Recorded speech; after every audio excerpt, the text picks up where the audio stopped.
Eagle 95.1, WUPN, Paradise, Sault Ste. Marie. It's time for The Game. Eagle 95.1 proudly brings you The Game, the Twin Sault's only regional and national sports show. For the next hour, we'll get an in-depth look at sports in the Eastern Upper Peninsula and Algoma region and hear from coaches and players involved in The Game. Now, let's join Scott Nason at the Wicked Sister on Ashmun Street in downtown Sault Ste. Marie, Michigan, for tonight's broadcast of The Game on Eagle 95.1. Time to play the game. Time to play the game!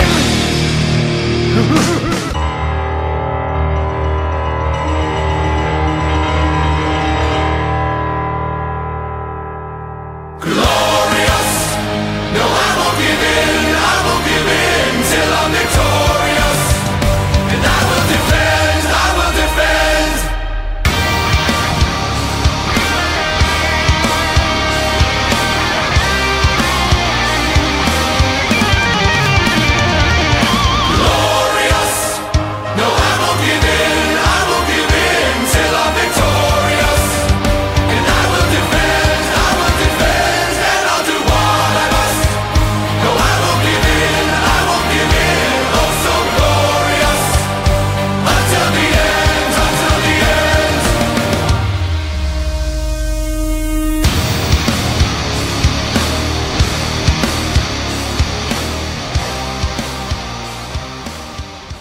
Greetings and salutations and welcome to The Game on Eagle 95.1 and online at thegamesportshow.com. Scott Nason broadcasting from the Wicked Sister on Ashmun Street on this first Monday of December. Can you believe Christmas is only 3 weeks and a day away? I almost gave myself a little panic attack there. But Christmas is coming and the Wicked Sister is the place to book your holiday Christmas party. Come on down and talk to Kathy, Scott, or any of the staff at the Wicked Sister.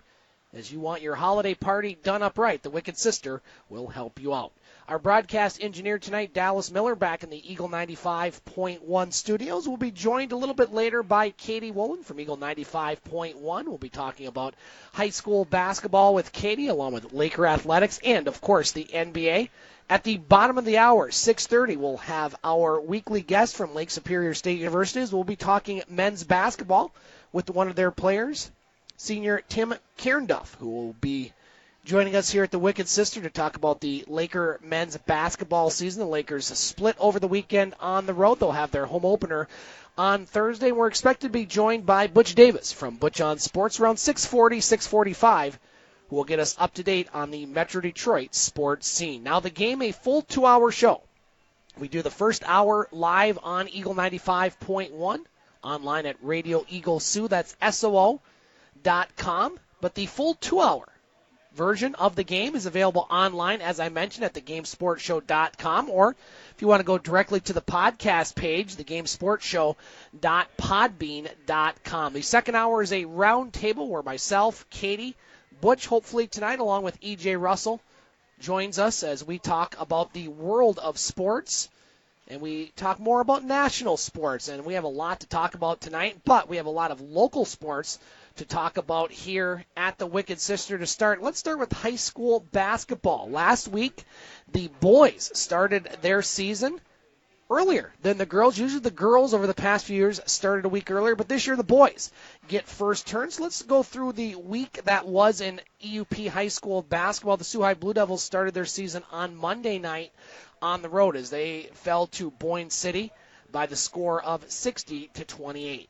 In a game you heard on Eagle 95.1 on Tuesday night, the Brimley Bays and Cedarville Trojans, a rematch of last year's Class D regional final at Sioux High, which was won by the Cedarville Trojans. However, on Tuesday was a much different outcome as the Brimley Bays had a convincing 71-49 win over the Cedarville Trojans at the John Duncan Arena. Despite the Bays losing 8 seniors to graduation, they do return several key players, including Hunter Lippinen, who had 16 points, Tristan Lyons, who added 15 points, Marcus Harris and Zach Gross both added 14 for the Bays, who only trailed once when it was 2-0 Tristan Masuga had 16 points for the Trojans, who had 2 key players foul out in the third quarter. And joining me on the broadcast on Tuesday, Eagle 95.1's Katie Wollan, who is here right now. And Katie, if you strap on the headset, I wanted to get your thoughts on that game. Once you get you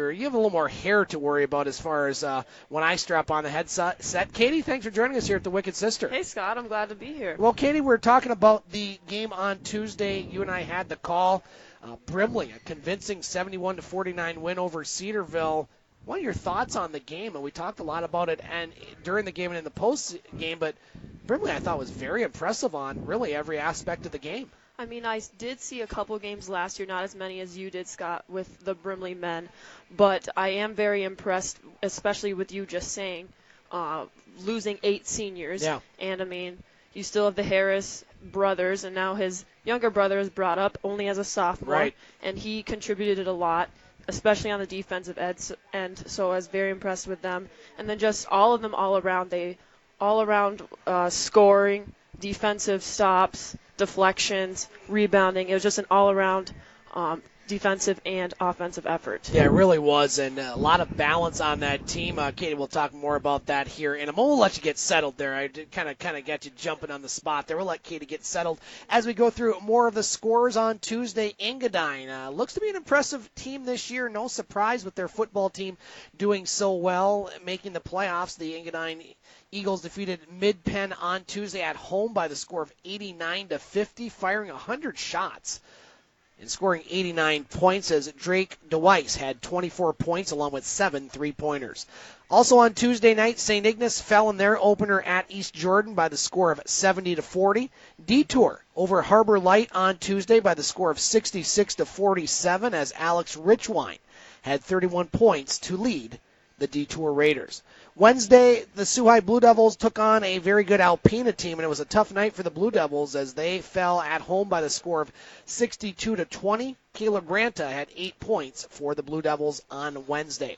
St. Ignace, they also fall to 0-2 on Wednesday as they travel to Boyne City, and much like the Soo High Blue Devils, the St. Ignace Saints fall to the Boyne City Ramblers by the score of 80-44.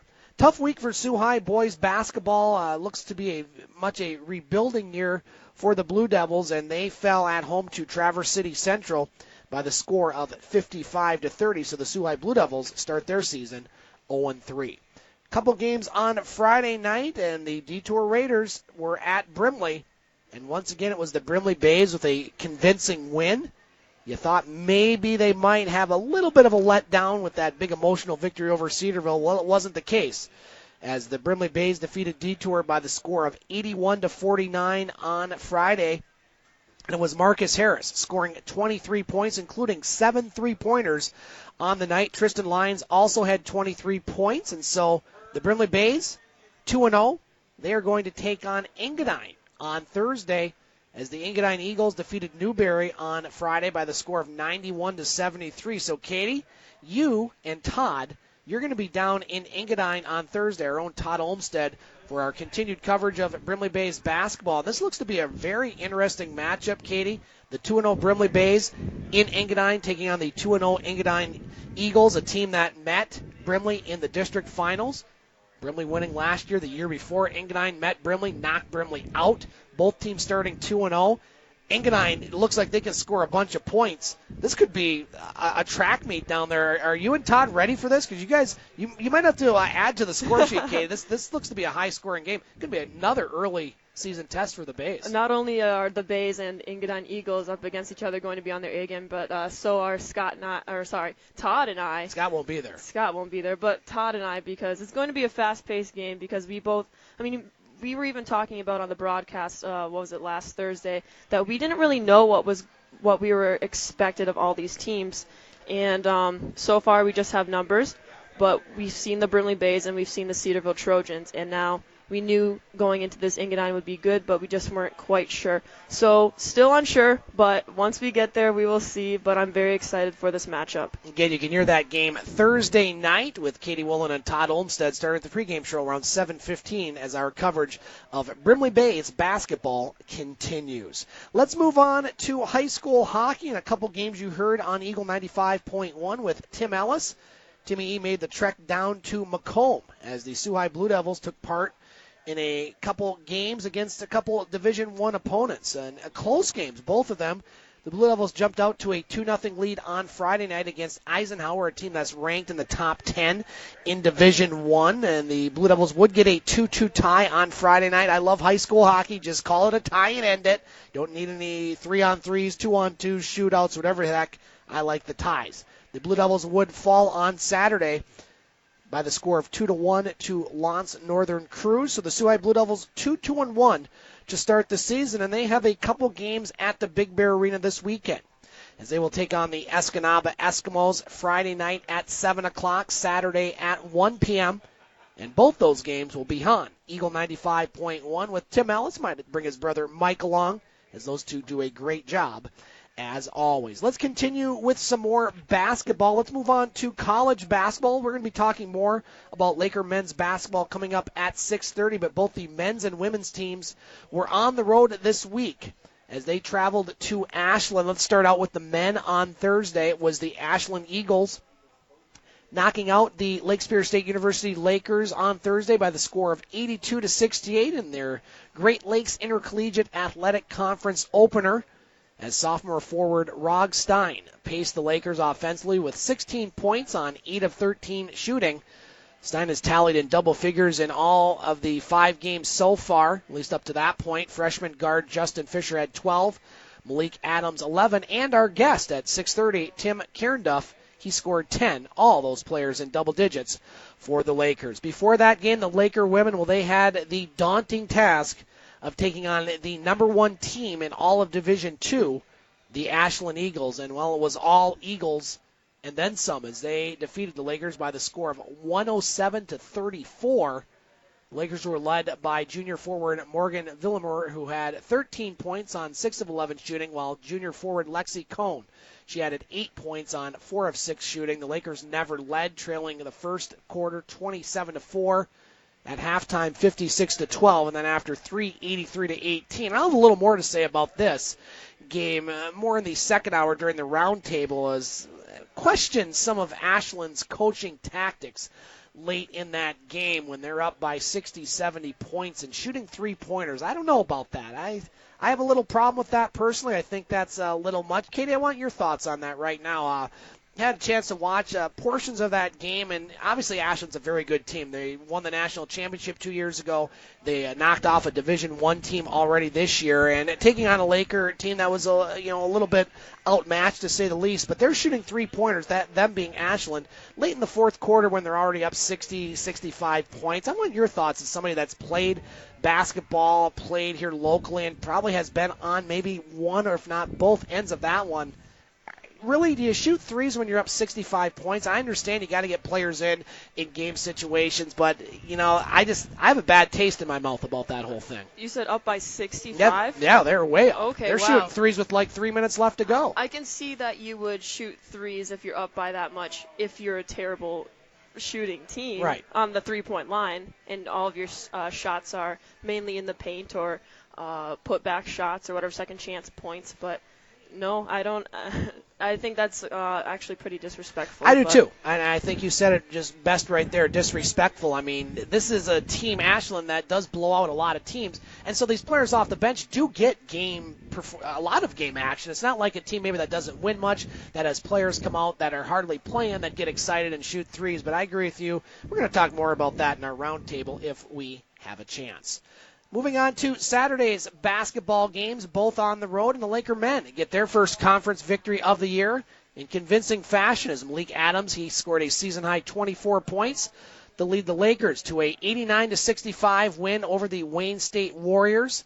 Jason Schremeyer, he scored 13 points for the Lakers, while Rog Stein, he didn't get double digits for the first time all year, but he had 9 points and a season-high 13 rebounds. The Lakers now 3-3. 1-1 in GLIAC play. They're going to play their home opener on Thursday at the Bud Cooper Gymnasium, as they will take on Saginaw Valley at 7:30, and then Northwood on Saturday at 3. The Laker women's team, well, it wasn't quite the route they saw on Thursday. They played a lot more competitive in their game against Wayne State, but they would fall to the Warriors by the score of 75-59. The Lakers were led by Lexi Cohn and Jenna Gregory, who had 12 points each, while Claire Radke added 9 for the Lakers, who fall to 3-4, 0-2 in GLIAC play. And they're going to open up their home portion of the GLIAC schedule on Thursday evening, as they will take on Saginaw Valley State at 5:30 and then Northwood on Saturday at 1 o'clock. And if you have youngsters that want to go see that game on Thursday, all kids 13 and under get in free. One other Lake State note, and Katie, I want you to strap on the headset one more time. We're just kind of throwing Katie to the wolves here, to be quite honest, as Dave McKegg, our usual co-host, he's not here tonight. He had some sort of term paper or something that he had to finish, so Dave will be back here next week. But Katie, the Laker cross-country team did have a runner participate in the national championships this weekend out in Pittsburgh, as David Mitter finished 121st out of 261 finishers at the 2018 NCAA Division II cross-country national championships. The Howell, Michigan native and sophomore completed the 10,000-meter course in 34 minutes, 51 seconds and a half to become the first Laker men's cross-country runner to compete at the national championships since I was just out of high school. It was a while ago, since 1993. Katie, Laker cross-country really getting back on the map this year, and a very good season for the team and Mr. Mitter as well. Yeah, I'm actually really impressed. I happen to know the coaching staff for the track and field and cross-country team. And, I mean, you've already interviewed the new coaches for, well, they're the assistants, but their specialty is in cross-country, being Danny and Tony Filipek. They've done a great job so far this season, especially with David. Head coach Rob Gullinger knew that David had lots of potential, but especially as a sophomore, but was very pleased when he made it to nationals this year. So I think, even if he did place 121st, he still beat half the crowd. Half the field. And Absolutely. I know they have higher expectations for him next year, and it's not always guaranteed, but this kid's got a lot in him, and we're going to see a lot more in the future for the next 2 seasons. Absolutely. We're going to take our first break on the game. We come back, we have a lot of local hockey to talk about. We're going to talk about the Laker hockey team's tough weekend against Minnesota State at the Taffy Able Arena. We'll also talk about the Sioux Greyhounds, who went on the road and won 2 of 3, and 3 players were named to the World Junior team, which was announced earlier today. We'll also talk about the Sioux Eagles, the Sioux Thunderbirds, and more coming up on the game here on Eagle 95.1. Get Wicked Catering from the crew at the Wicked Sister. We like to think of ourselves as foodies. While our favorite foods are paired with a beer tasting at the Wicked Sister, you can now have the same creative menu for your next catered business luncheon, family get-together, wedding, or holiday party. Our white truffle risotto appeals to your gluten-free and vegetarian guests. Add sautéed shrimp or freshly grilled chicken for a pop of protein. Or let us build you a custom menu to suit your needs. From plated events of 15 to buffets for 200, the Wicked Sister will cater your event with tapas, snacks, cravables, or a full sit-down dinner. The Wicked Sister, where you'll be treated like family, whether you like it or not. The Game Sports Show would like to thank an additional sponsor and additional home to the Game Sports Show, Sports Center Bar and Grill. Sports Center Bar and Grill, located on 624 Wellington Street West, Sault Ste. Marie, Ontario. Sports Center rated top sports bar for the 2nd year in a row. At Sports Center, enjoy their famous 75-cent wing night along with delicious Molson products on tap, along with a great atmosphere and other great food options available as well.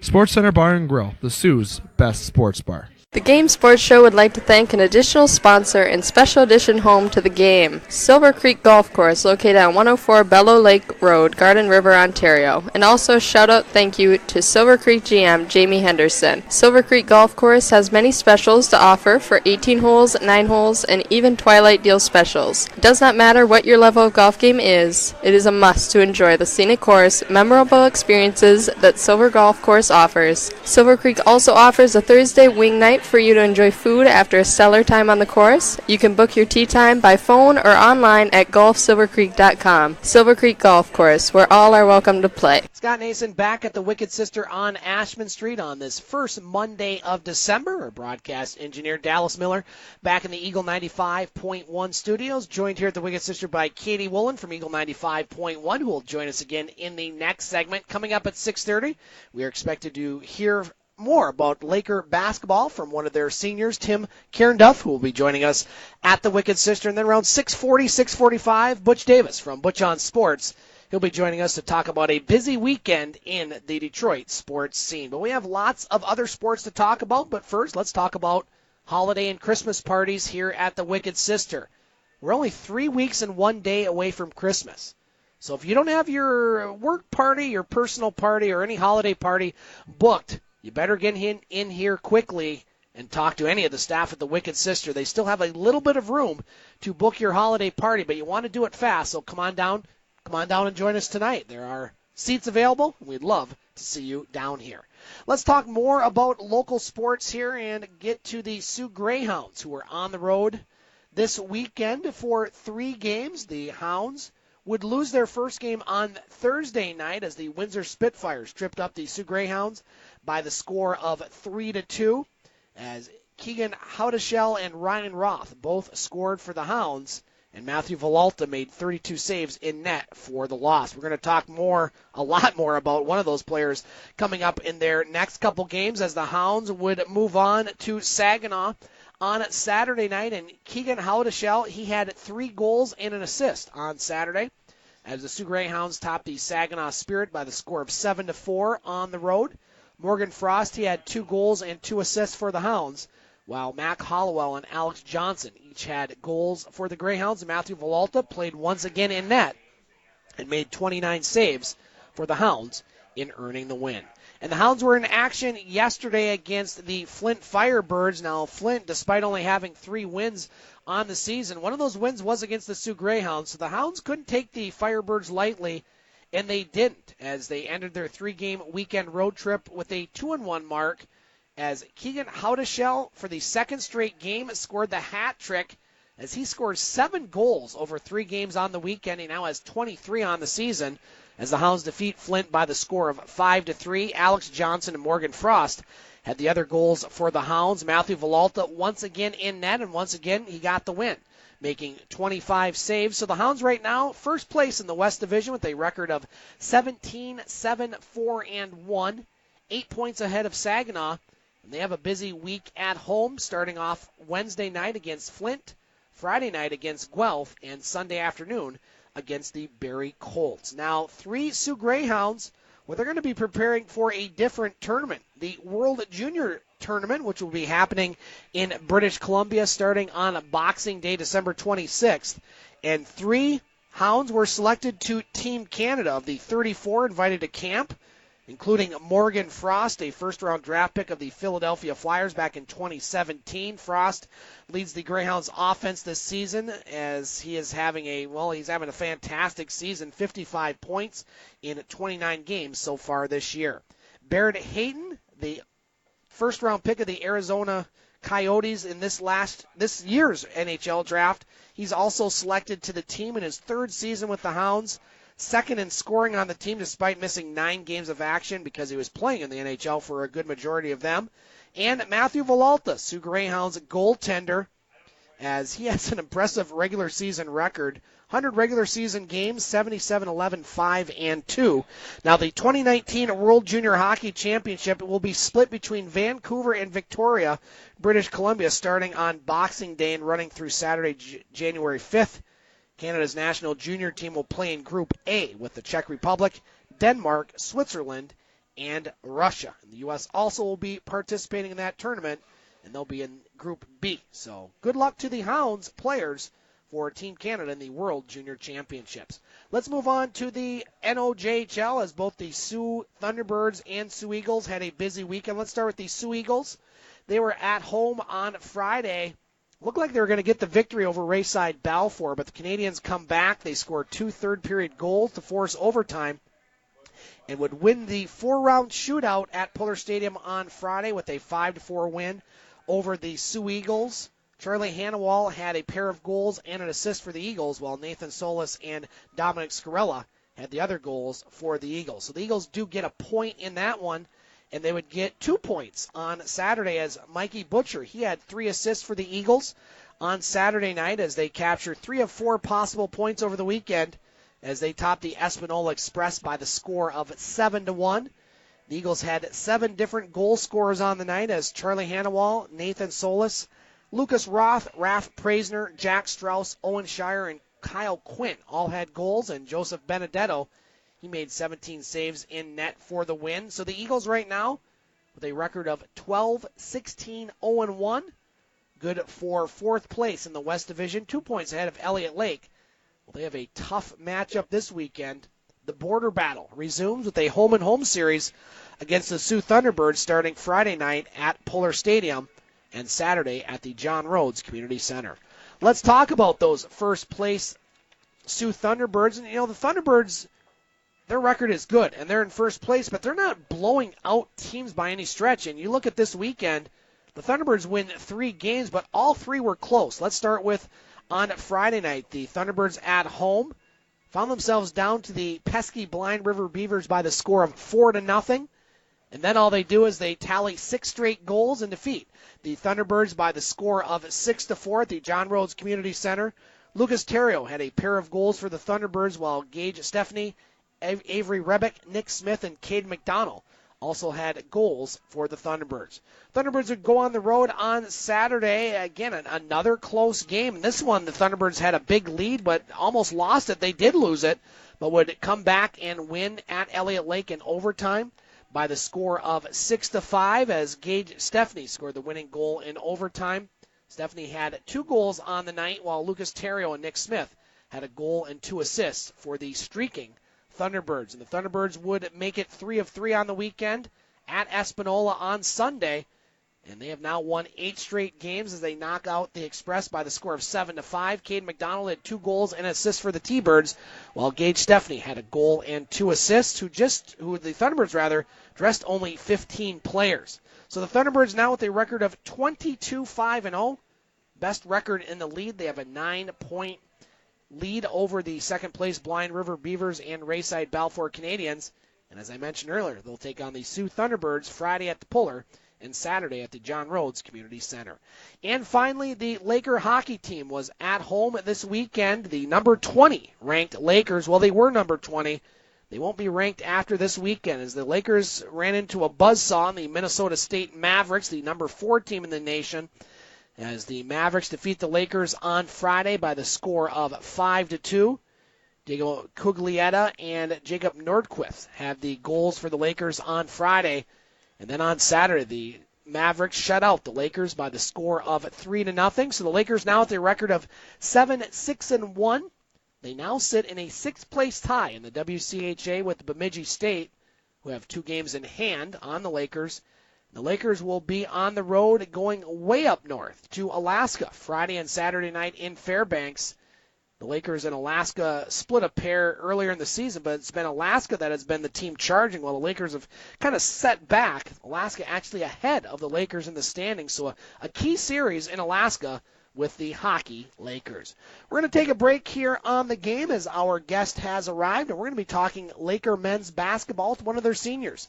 Tim Cairnduff joins us here at the Wicked Sister, coming up on the game here on Eagle 95.1. Get wicked at the Wicked Sister. You'll find the best tasting food for the whole family. Start off with some appetizers like the crab dip, served with warm naan bread strips and soft pretzel bites, or their antibiotic and hormone-free boneless chicken wings with 5 choices of sauces. Entrees include the barbecue pulled pork sandwich, the #1 selling drunken cow burger, or Philly cheesesteaks, and they're on special all day Thursdays. The Wicked Sister also offers a gluten-free menu and catering. Bring the whole family. The Wicked Sister, downtown Ashmun Street, open 7 days a week. The Game Sports Show is pleased to shout out a partner, additional home, and sponsor to Northern Superior Brewing Company, located on 50 Pym Street in Sault Ste. Marie, Ontario. Northern Superior Brewing Company having a strong presence locally with many beers to offer. With much involvement in the community of Sault Ste. Marie, Northern has a sport and friendly-like atmosphere within its tap room, and during the summer months, it is a must to visit Pier 55 to enjoy some delicious food, amazing view of the water, and view of the Bush Play Museum right on the cusp of the Hub Trail, and of course, all of that down with a delicious brew from Northern Superior. Northern Superior Brewing Company. It's a northern thing.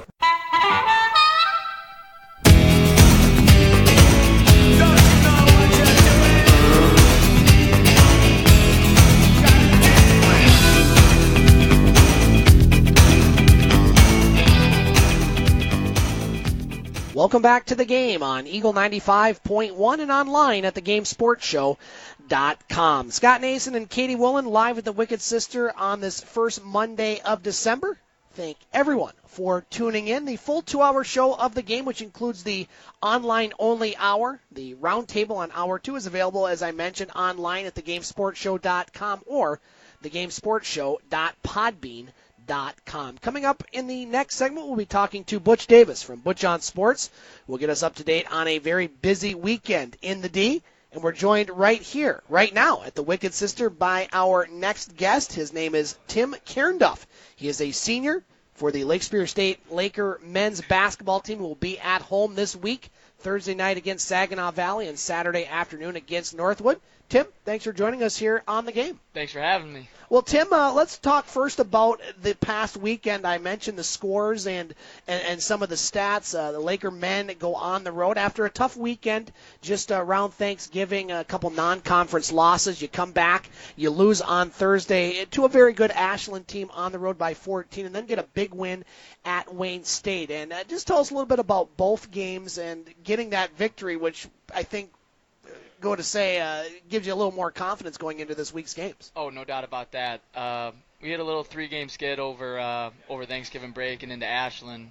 Ashland's preseason number 1 for the South in the polls, so going there we knew it was going to be a tough test. We haven't won there in a few years, and we got off to a slow start, kind of stagnant, and they just jumped on us early and didn't look back from there. Battled it back to about 5 or 6 points a couple of times in the game, but just couldn't overcome the deficit we started with.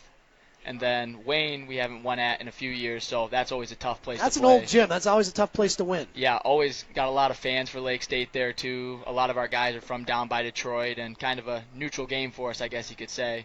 Wayne always plays us tough. They're always physical, and they're a very well-coached team down there. And so it was great to go get a win in front of a lot of our fans that can't usually make it up to some of our games, too. Absolutely. Now, Katie, you have a question for Tim? Oh, yeah, Tim. So I took a chance and I looked at the stats for the Wayne State game, and you guys shot 51% from the field and then 48% from the 3, whereas Wayne State, they shot 32% from the field, 30% from 3-point range. To you, what caused the win more? The team's defensive effort or being able to make every other shot you attempted? Kind of our philosophy is that our defense leads to our offense. And we played them in a zone because they're not a great shooting team. They're more athletic, so they like to get to the rim, get offensive rebounds and whatnot. And so our game plan going in was force as many contested jumpers as we can and then get into our offense and execute that. And when we have shooters like Blake Marcourt, Carson Munger, and Malik Adams who are all knockdown 3-point shooters, and I can get them the ball, get them some rhythm threes to get them going. It makes our life a lot easier on defense when they're taking the ball out of the net coming at us rather than pushing at us in transition. Tim Cairnduff joining us on the game. And, Tim, being your senior season right now and recently moving into the starting lineup, I believe, as a player that maybe hasn't been a part of the starting lineup, do you go into practice and preparations any differently than if you're maybe, 6th, 7th, 8th player coming off the bench, or is it pretty much the same routine for you? We approach every game, every practice with the same mentality of each day we try and get 1% better each day. That's kind of our team philosophy. And, being in the starting 5, a little bit more pressure on you, being the senior point guard, guys kind of looking to you for stuff to do and how to follow. So I think there's a little more pressure with it, but everybody has their own role, and that's kind of my role, is to kind of be a leader for the team. So now, Tim, you've been around here a while. Going back to the 2014-15 season, you were a redshirt for Coach Henniga, and then you transferred to Mid-Michigan for a year, and coming back for the last 3. How was that as far as, you get here, you redshirt, then you go to community college, come back for the next 3 years? How was that? Yeah, a lot of people don't know how hard it is to redshirt, being as far away as everybody is from home, from their family. Their freshman year, you're still 18 years old, leaving your family for a full year. And that took a toll on me a little bit, and I had to get closer to home for a little bit, kind of figure my things out before I could really contribute to the program in that aspect. And I was lucky enough to have Coach Henniga who wanted me to come back, and I was thankful that I got the opportunity my freshman year to even come here, be a part of a great group of guys, great coaching staff, and what made me want to come back was the family culture we have here that Coach Henning has built over the years, and that really hit home. My family loves Coach Hedinga and trusts me around him, so that was a big factor in that. You played your high school ball at Morley Stanwood, down in the Lower Peninsula. And, your first impression of Coach Hedinga, obviously somebody from Lake State had to contact you. What was it that sold you to come to Lake State? Was it Steve Hedinga? Was it another coach, or was it just all of the above? Just all of the above. Like I was saying, the culture that he has here with the players, the families, the other coaches that he has in here every year is just, it's so much different from going to other colleges and taking visits and all that sort of thing. I would have to say it was Coach Hedinga, the program that he's built here and what he's established. Now, looking at this week's games, Tim taking on Saginaw Valley State on Thursday, Northwood on Saturday. You guys haven't even played at home outside. No, you haven't even had an exhibition game at home, I believe. Is this your first home game? Oh, we had one exhibition against Olivet at home. Oh, that's right, Olivet back. Very early in the year. Yeah, it was back in October. So, obviously getting excited to play on the home court. And, kids under 13, we mentioned, get in free for Thursday's game. That court can get pretty packed and it can get pretty rocking. As a player, how important is it to have a really good atmosphere out there when you guys are playing, two big games? All games are big right now because they're conference games. Yep. It's a lot more fun when there's a big crowd. The energy's a lot higher, energy's a lot higher. So like when we get on our runs, it takes full advantage of kind of how compact the gym is and everything's right on top of you. It really gives us a home court advantage when there's a big crowd.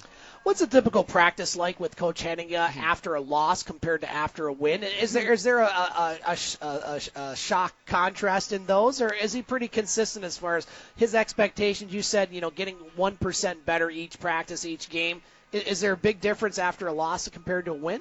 Our thing is, as a team, we try and wash out that, if we lose, we try and wash out that loss right after the game. So usually we play Thursday, Saturdays. Friday morning we'll have our film session around 8:30 a.m. right before breakfast or after breakfast. Get all the negativity, everything like that out of the way, so we're moving on, clean slate, ready to rock and roll for Saturday. Tim Cairnduff joining us here at the Wicked Sister on the game. Again, the Laker men will be at home this Thursday and Saturday. Tim, you're a senior, so this is your last season here at Lake State. Any future plans as far as basketball, your major, and things you want to do? I'm kind of I get I'm a senior. I'm kind of undecided still, which is good and kind of scary all at the same point. But I'm just kind of playing it out and see where my job or basketball takes me in the future. Katie, I can attest to being undecided in some of my future plans. So, if you're a senior at Lake State in your early 20s, you'll be fine, Tim. You'll be just fine. Thank you. Final question here, Tim, and I always like to ask this of the athletes, or maybe somebody that's watching Laker basketball for the first time this season, or maybe the first time in a while. Two questions. What can they expect when they see this team play, and what can they expect when they see Tim Cairnduff play at the Bud Cooper Gymnasium? Both of those answers are going to be play hard. That's kind of our thing. We play really hard and just look to outwork the other team. And if we do that on a night in, night out basis, we're going to be successful. Always a lot of fun to watch Laker men's and women's basketball. Again, the Lakers at home Thursday against Saginaw Valley, starting with the women at 5:30. The men will play around 7:30, and then Saturday, 1 o'clock against Northwood. The men will play at 3. Tim Cairnduff joining us here at the Wicked Sister. Tim, appreciate you coming in, and best of luck this season, and go get a couple conference victories this weekend at the Coop. Yes, sir. Thank you guys for having me. All right, thank you, and we'll be back with Butch Davis from Butch On Sports up next on the game here on Eagle 95.1. The Wicked Sister, Sioux, Michigan. Check TripAdvisor, ranked right towards the top. Awarded the Certificate of Excellence, as well as voted #1 pub in the UP. The Wicked Sister has managed to create a casual menu that offers unique, creative, and sometimes healthy offerings that rivals menu selections of any big city. Burgers and starters, snacks and shareables, soups and salads, sandwiches and tapas. On Ashmun Street, Sioux, Michigan. Welcome to the Wicked Sister, where you'll be treated like family, whether you like it or not. The Game Sports Show would like to thank a list of additional sponsors. North Shore Sports and Auto, new location located on 647 McDonald Avenue, Sault Ste. Marie. A family-owned and operated business with doing business in Sault Ste. Marie for over 10 years. Loads of products available for your enjoyment for all seasons.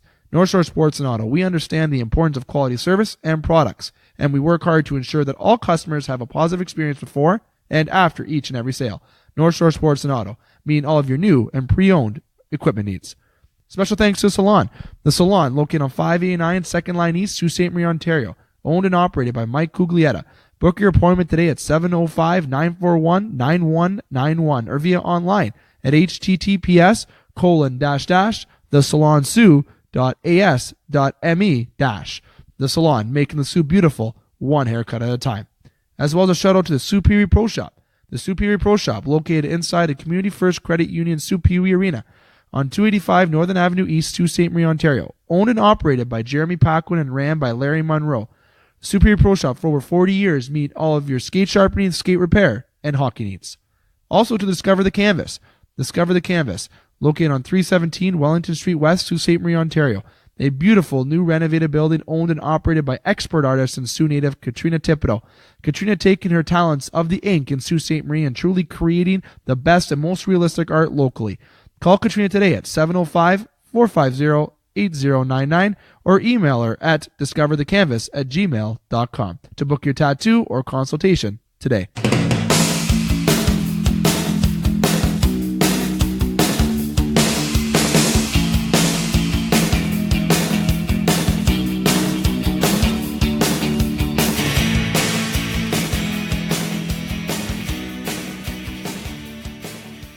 Welcome back to the game on Eagle 95.1 and online at thegamesportshow.com. Scott Nason back at the Wicked Sister on this Monday night, December 3rd. Our broadcast engineer is Dallas Miller.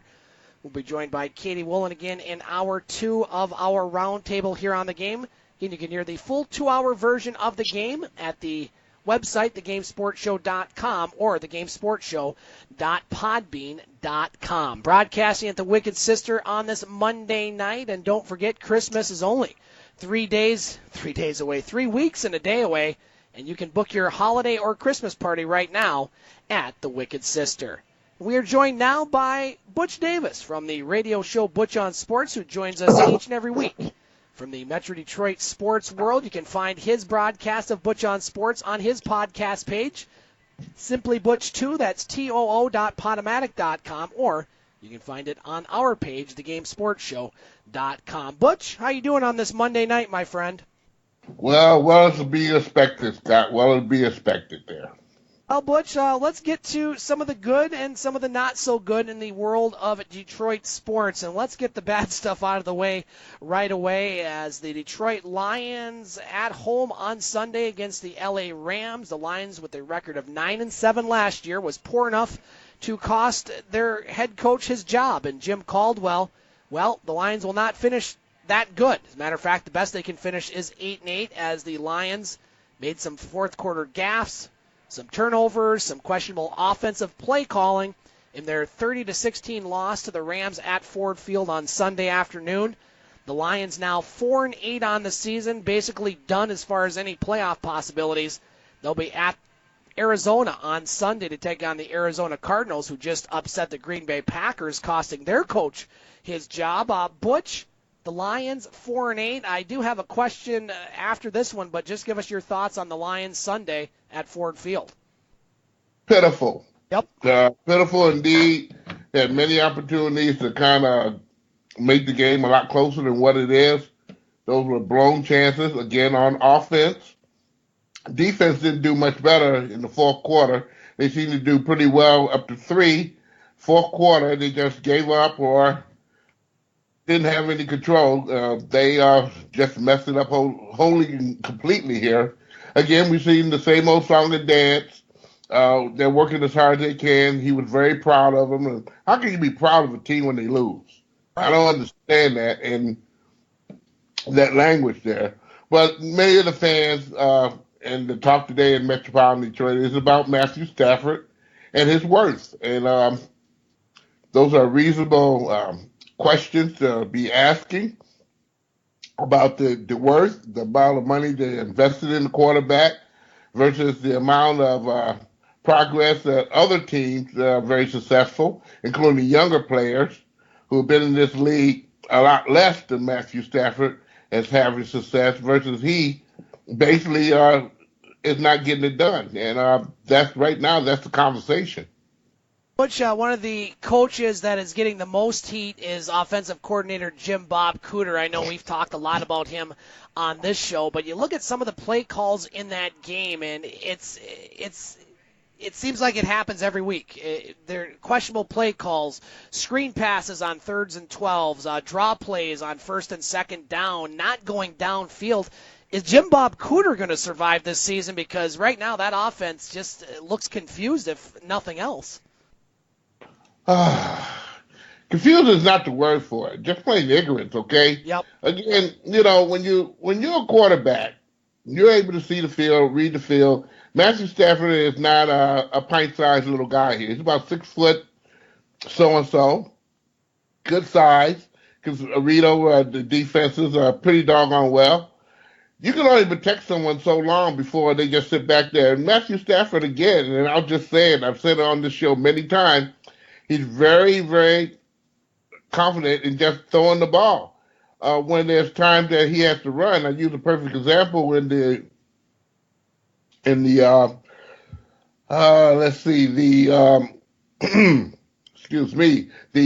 England game last night, when we saw Tom Brady pick up 5 yards when really he didn't have to do nothing. The receivers were open, but again, the opportunity arises to get that sure first down. He did that, and Matthew Stafford's not picking off lanes where basically he's able to run, pick up first down, get some additional yardage. Those are the things that right now will allow a defense to play you honestly. And me talking right now, defense are not playing the Lions honestly there. They're able to kind of pinpoint what they're going to do, and the defenses are very successful with it. It's sad, but it's true. An offensive coordinator might be the difference for Matthew Stafford. And again, Matthew Stafford has to be cooperative with that offensive coordinator. Now, Jim Bob Cooter is not the first time we've complained about him and complained about his play calling. And his very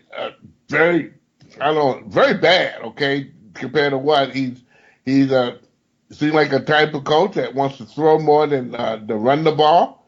And when you do have a complete runner, such as maybe a LeBron or some other runners back there, they're not blocking purposely for him, or if they get in the yardage, it's hard-earned yardage there. That basically right now you can tell that the Lions are not geared to block for running.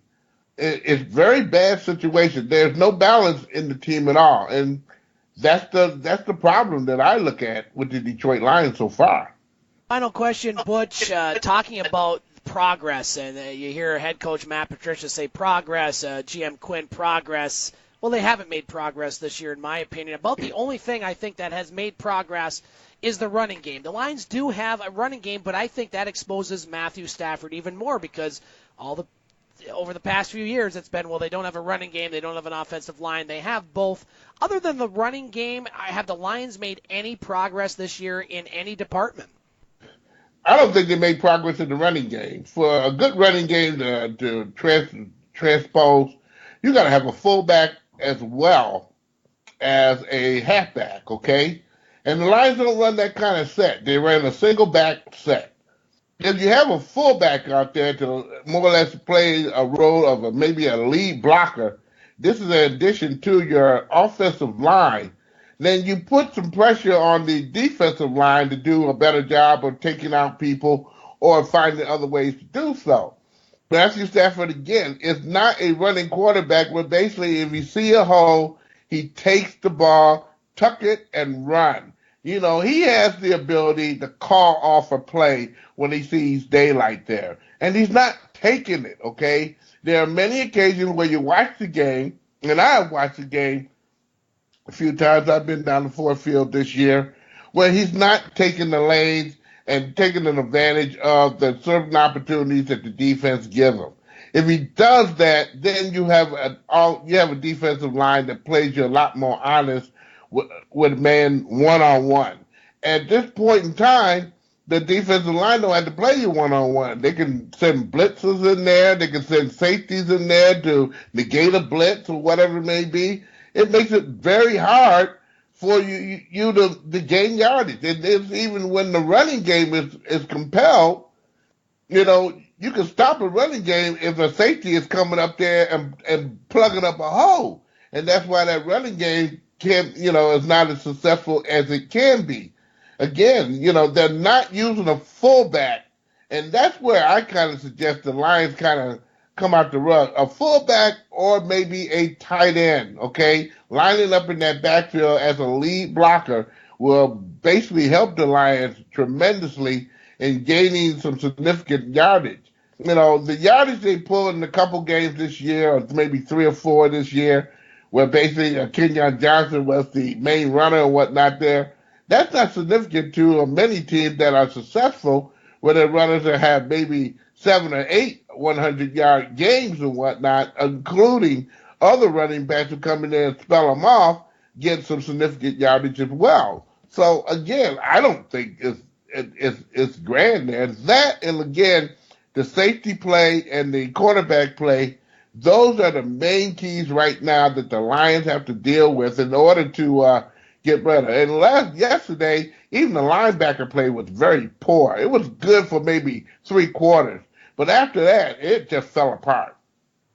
Butch Davis joining us on the game. Butch, let's move to a couple teams that are playing better. Let's start with the Detroit Red Wings. Despite the fact that they lost 2-0 last night to the Colorado Avalanche, they showed a lot of muscle and a lot of heart in a couple big fights in the third period. Tyler Bertuzzi and Anthony Mantha firing up a big Little Caesars crowd. The Wings would lose to Colorado by the score of 2-0 after beating Boston on the road for the first time in about 6 years. The Red Wings 12-12-3, 7th in the Atlantic Conference, will take on at first place Tampa on Tuesday before traveling to Toronto on Thursday and hosting the New York Islanders on Saturday. Butch, the Wings, the last couple games kind of reminiscent of the Bash Brothers back in the 1980s, Probert and Kosar, starting to show some grit out there.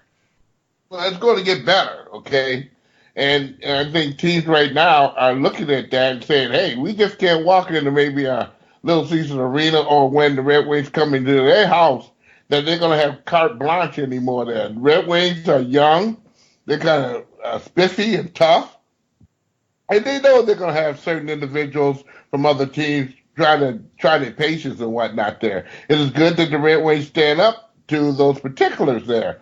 Again, with the team being as young as it is, I think Jeff Blashill has it where basically if you can't play up here, we'll find a way for you to play up in Grand Rapids. We'll send somebody down because there are many players that we have up there right now who are ready to come and take your spot. And I think that is the big difference right now why the Red Wings and the players they have on the team at the present team right now are doing so very well. They're putting in the effort. And you can't, I can't get mad with a team that puts an honest effort up there. Colorado had their number last night. Been playing a back-to-back, playing a team like Boston the night before, and winning, okay, by the way, they haven't won in Boston since the Henbrook win here.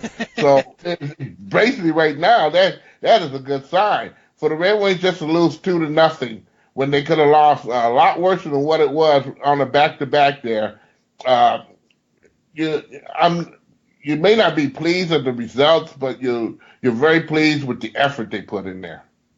Butch, let's move on. And, yeah, that's a very good Colorado team there. And it was 1-0. And the Avs did get an empty net goal, but I thought it was a good performance and a good week for the Detroit Red Wings. Speaking of good weeks, Butch, the Detroit Pistons had a good week, winning 3 times at Little Caesars Arena. None bigger than Saturday night as they had a complete team effort in their 111-102 win over the Golden State Warriors in front of a sold-out house at the Little Caesars Arena. And it really was the bench, I thought, that made the difference. Stanley Johnson, 19 points. Ish Smith, 11. 6 Pistons in double figures.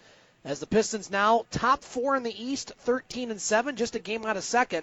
They host Oklahoma City tonight, as a matter of fact, in a matter of minutes at Little Caesars Arena, and will travel to Milwaukee on Wednesday before hosting Philly on Friday and New Orleans on Sunday. Butch, the Pistons had a similar record last year at this point, and then the wheels kind of fell off. I want your thoughts on the Pistons' win against Golden State and where they go from here. This week was a real good week, I think, for the Pistons. A very good week there. Can they do better? Yes, they can in certain facets of the game there. I think their bench is coming out there doing very well the last 3 or 4 games there, spelling our point. Their average point is about 45 points off the bench. You can't sneeze over that there. That's pretty doggone good reflections from that bench coming in there and spelling off some good rest. Zaza Batulia has done fantastic for this team when it comes down to spelling off the big men there. He's averaging right now in the last 5 games 9 rebounds for just a regular time of 17 minutes in a game. That is pretty doggone well for someone just coming off the bench. They're not losing no electricity and basically going out there and playing the game and keeping the game close. When I witnessed it on Saturday night when I was down there, they kept Golden State at a pretty good distance with their defense there. And again, those big men of Griffin and also Andre Drummond coming in doing a pretty good job. Reggie Jackson is getting better at shooting the perimeter shot.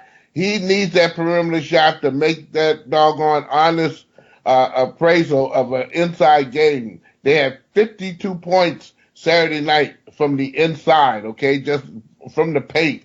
That is very, very good. The rest of them were perimeter shots of 3-pointers per se. But everybody's getting involved. They're shooting a good percentage of shots, okay? And the shots that they're taking now, they're learning that they don't have to shoot 3-pointers in order to win. You shoot the basketball where it goes into the net. And they're being pretty efficient with it.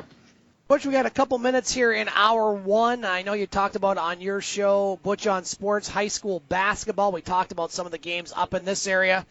Just give us a little snapshot in a minute on high school basketball in your area. The boys starting last week and the girls starting tonight. Yeah.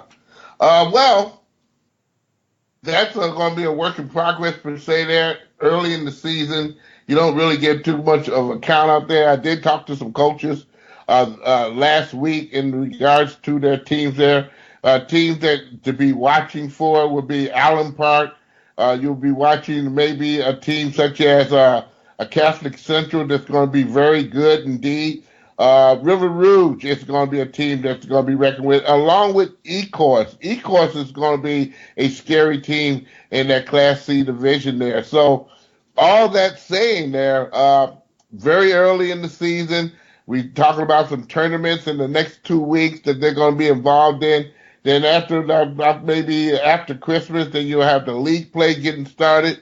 And that's where the fun begins here in tracking these teams and seeing how very good they are.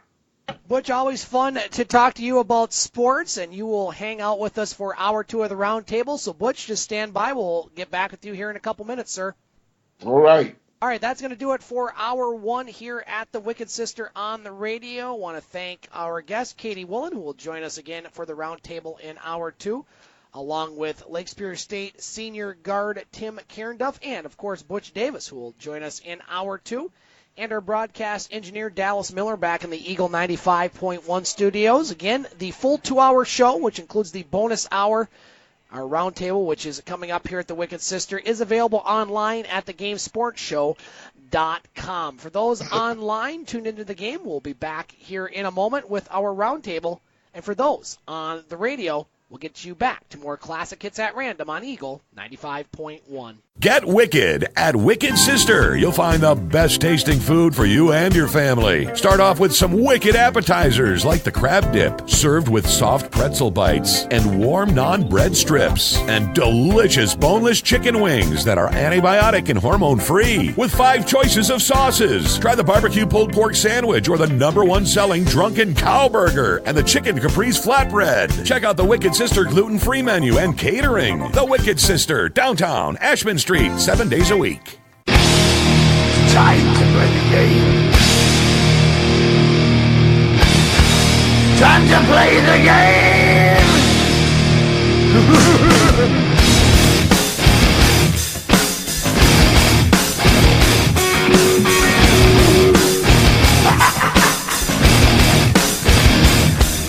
It's all about the game and how you play it. All about control, and if you can take it, all about your step. And if you can pay it, it's all about pay. And who's welcome back to the game on Eagle 95.1 and online at thegamesportshow.com. Scott Nason along with Katie Wollan broadcasting from the Wicked Sister on Ashmun Street on this Monday night for Hour 2, the roundtable portion of the broadcast. Katie, thanks for rejoining us here at the Wicked Sister. Thanks for having me, Scott. And we're joined once again by Butch Davis from Butch On Sports from the Metro Detroit area, and also joined now for the first time by E.J. Russell from Escanaba, Michigan, who joins us when he can, but mostly each and every week to give us his information, content, and wit. E.J., how you doing on this Monday night, sir? I'm doing well. Quite the weekend in college sports as well as professional sports. Excited to jump right into it today. Let's jump right into it, gentlemen and lady, as this is the roundtable portion of the show where we banter about a few topics in the world of sports. We have time for one topic each before we get to our thumbs up and thumbs down. So, EJ, we'll start with you. What would you like to bring up to the roundtable? Butch Davis will give you first crack at EJ's topic. So, EJ, the floor is yours, sir. Well, I want to bring up the Kareem Hunt incident. And I kind of want to try to stay away from some of the obvious conversation, which is that what he did, if you saw the video, was disgusting. Besides that, I want to discuss the NFL's role in what's taken place with the Kareem Hunt release from the Kansas City Chiefs, with them stating the reason that he was not truthful when asked questions about it. My question to you guys is when being asked about this by Sam Ponder on ESPN, Chris Mortensen stated that the NFL did not reach out to neither Kareem Hunt nor the lady involved in the incident. So my question to the table is, does the NFL need to be doing more in these types of investigations to make sure that we are holding our players to a proper standard?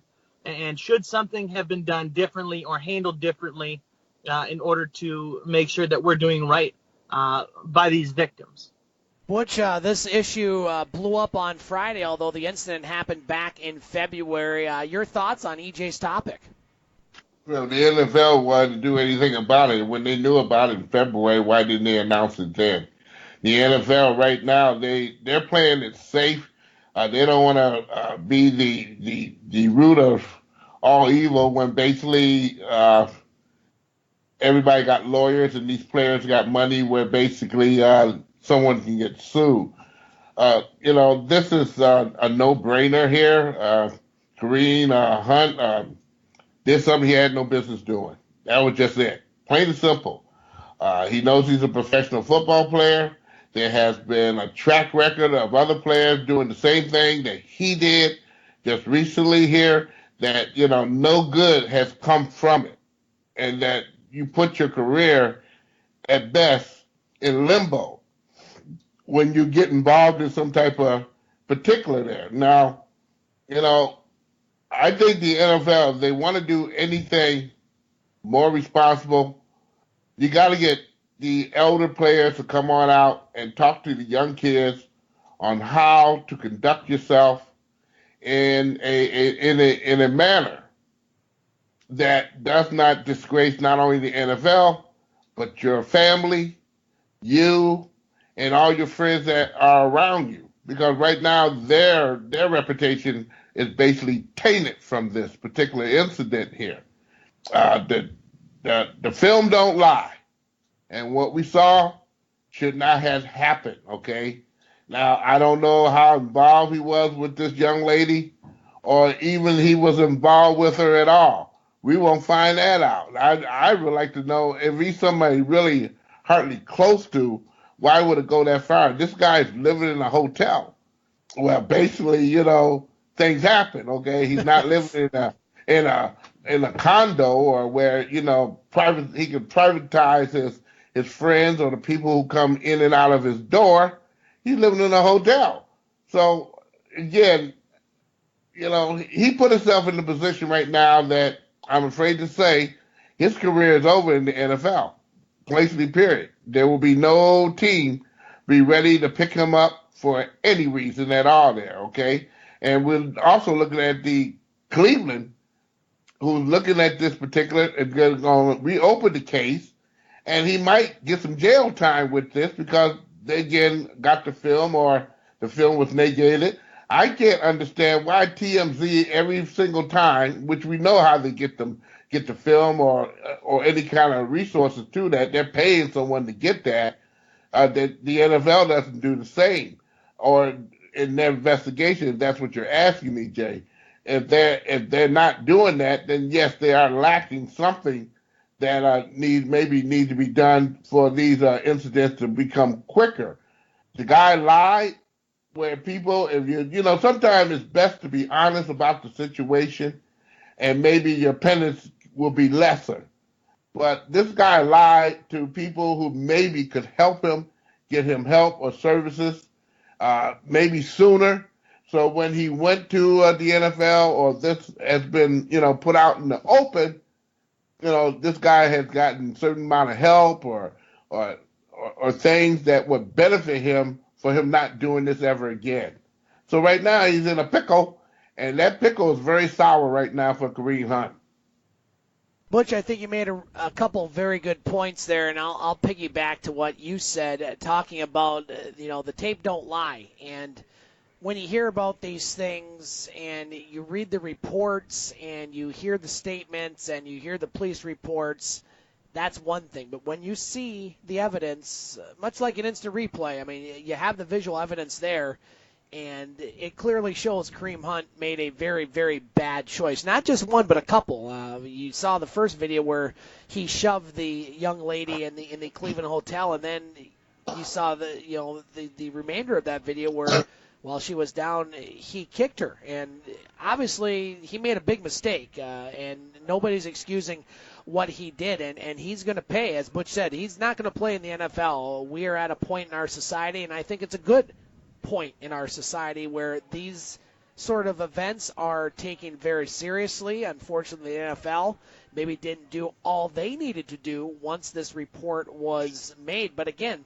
until you see the videotape, it's a whole different ballgame when there's visual evidence. I mean, you look at Joe Mixon back, the running back for Cincinnati, when he, back in college, literally punched a woman, and, he paid his penance, and now he's still, he got through that and he's surviving. But we're not talking about Mixon, we're talking about Kareem Hunt here.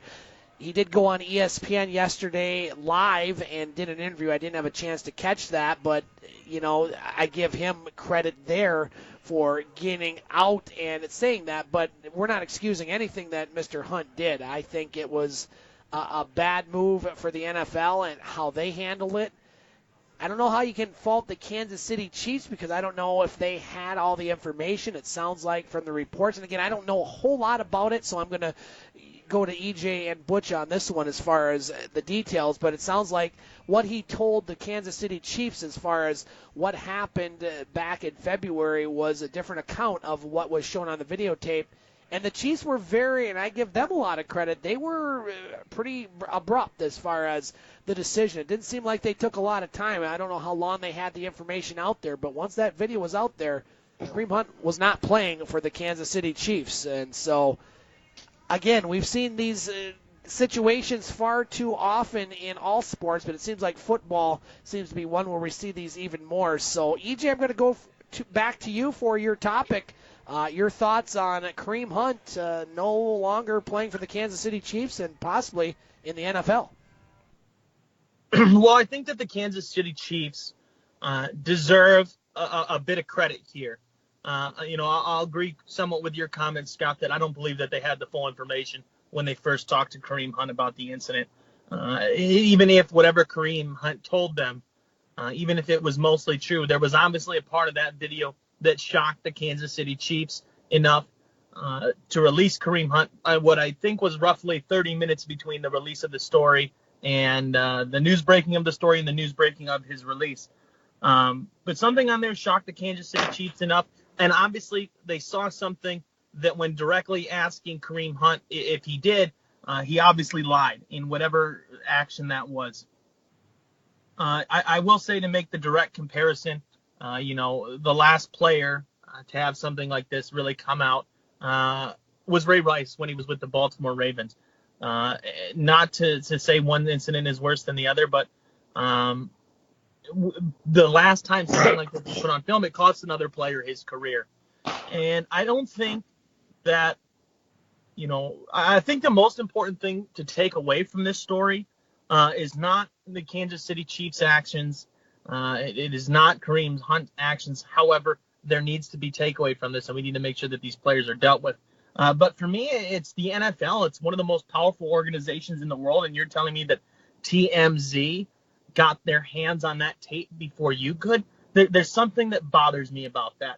In being one of the most powerful sports organizations and one of the most powerful corporations on the planet, what the NFL is, as much as they bring to the world in marketing and fashion and popular culture, you couldn't get your hands on that tape. And if TMZ has enough sources to get their hands on it in a Cleveland hotel, why can't you when you're the NFL in a city that very much prides itself on its football legacy and the history that the Cleveland Browns have? And we're big NFL supporters in Cleveland. You're telling me you couldn't call up the police department and get your hands on that tape of the hotel? I don't buy that. And what that tells me is that the NFL is not taking domestic violence as seriously as they are trying to lead us to believe.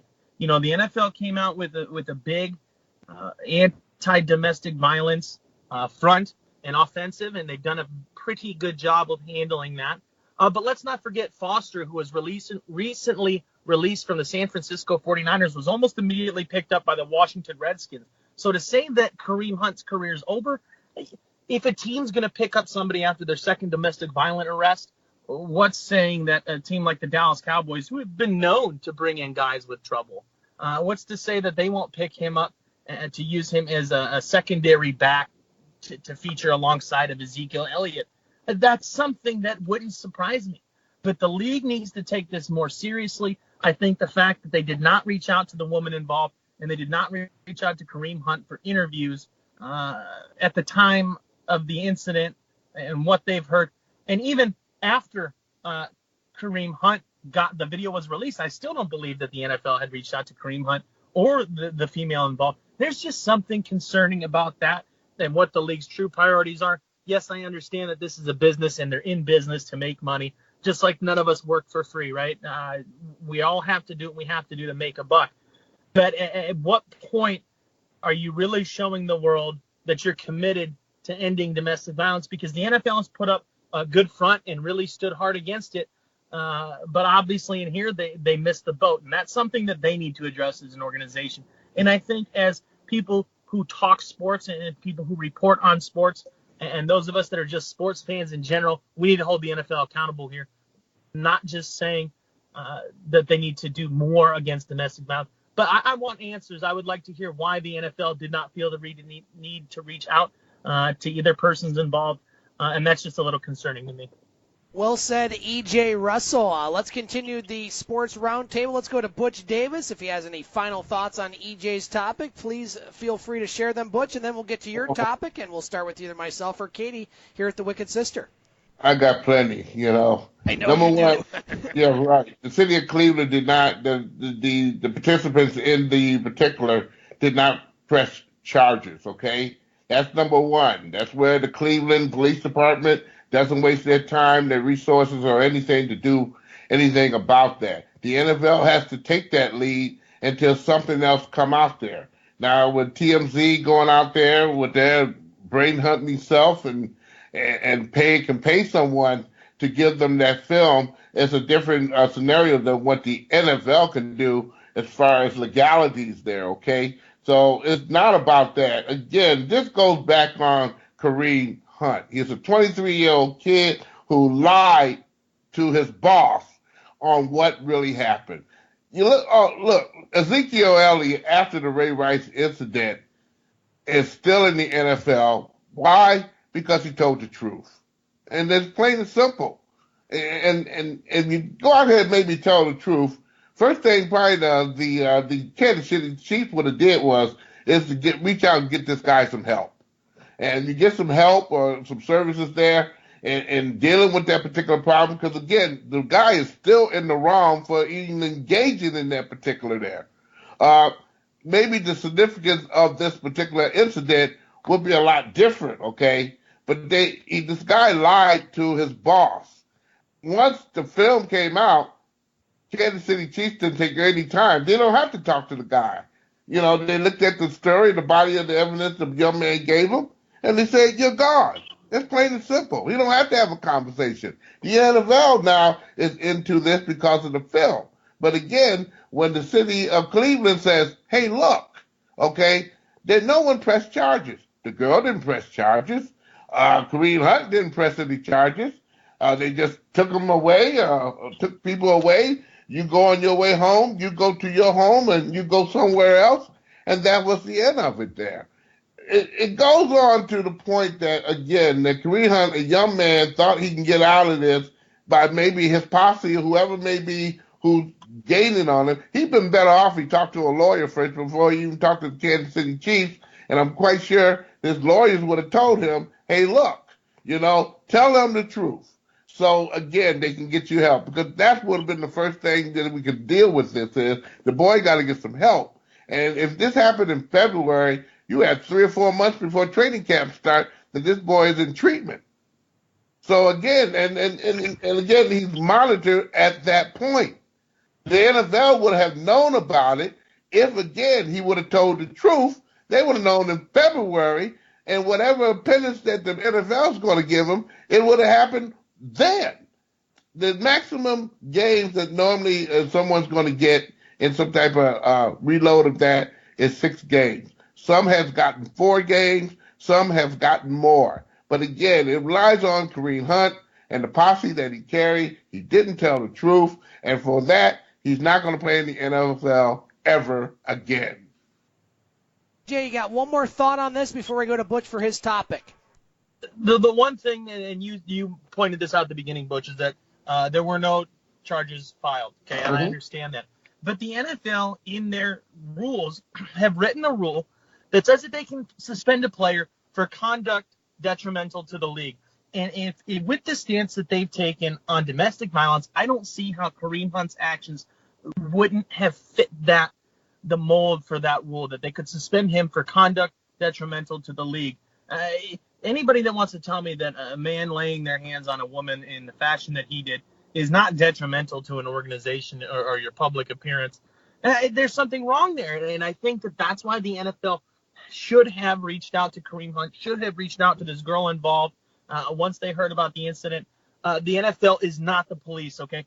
They reserve the right to launch an investigation on a criminal act, okay? It doesn't break any laws. They're allowed to launch whatever investigation they want. If people choose to participate in that, that is their choice. But they need to at least make the attempt to reach out to these people and try to bring some kind of resolution when they think it's something as serious as domestic violence, and they can use that rule of suspending a player for conduct detrimental to the league in order to really nail it home with these players. Butch, any more thoughts, and then we'll get to your topic, sir. Yeah, they can't. The NFL can't do a thing unless the city of Cleveland says we're pressing charges on this individual. That's when the NFL can get involved at that point in time legally. Until that point in time, other evidence has to come of the preponderance of the issue, which TMZ came out. Now the NFL can get involved in it because, again, the Kansas City Chiefs knew about this particular, way in February. They interviewed the young man, and he lied to them. They took no further action on that until, again, this particular film came out, and what they told the Kansas City Chiefs versus the film that came out was a total lie. Now the NFL's involved. So the people who are getting involved, regardless of when they got involved 5 months ago or whatever it may be, is, again, this lands on Kareem Hunt not telling the truth. If you did something, say something, do what you're supposed to do, take your penance like a man. The Kansas City Chiefs would have reached out and got this man some treatment, help. So when his trial comes up, this is what he done to able to prevent this ever happening again. If you're a habitual liar, I can't trust you. If you're going to tell me something and say, hey, look, I'm going to do this and that and the other, and you don't follow through, what do that make you? This boy did that. So right now he got to pay with the consequences right now. And right now I don't feel sorry for him. This is a learning curve that he'll learn for the rest of his life. So that's the issue on this there. I don't think really we got too much to say about this anymore. The NFL's going to do their thing. And also the Cleveland, not the Cleveland Police Department is also going to reopen the case. So they're going to do their thing, not to look like a bunch of heels and whatnot there, because they didn't investigate it any further because Press's charges were not pressed. And the Kansas City Chiefs did what they're going to do. They got rid of the guy. So they're in. The Kansas City Chiefs don't look like a bum. It's the young man who told him a lie. Gave him an opportunity to save himself. And he didn't do it. Tell the truth. No one can help you unless you tell the truth. Period. Butch, let's get to your topic, a very spirited debate there. What would you like to bring up on tonight's roundtable? I don't know how spirited that is, but... Pretty good. I liked it. I like law here.